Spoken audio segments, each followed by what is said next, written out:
Arise 2018 atan hian keni TKP ram hunot unit te kan buat sai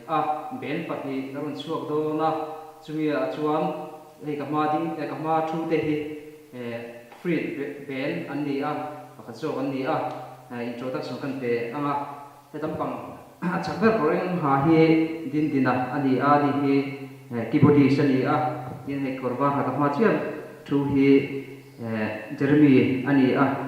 guitarist ani tin alai mi kanra le chun hi ka soloist baby ani na thang chiam mi hi tawal shiat renga ani drummer ani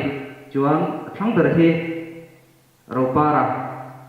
bassist ani Arise 2018 TKP ram no tu hit chu theto pin he kanin buat sai chau zela February tha tam khan executive committee chuan tiang hian Zaipo sub committee kuta hlanin chu tiang chuan ro man na sang sang kan siam chawa Kongkhan committee phalai he tiang hian bestia an jem na tu tiang hian kan buat saya tiang hian lai tin deu tho kan ri bum mai le ti chuan he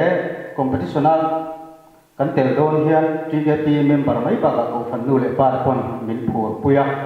kini po hian he pato pathian ro puina turin kanon chua dona pakhatna ni ngai kanon tum dona ni Arise 2018 hian be sang sangin la original song tra tak ron de dona he lewat po hi pathian fakna sa thar tam tak ron tha dona he lewat po hi rok thak he kan she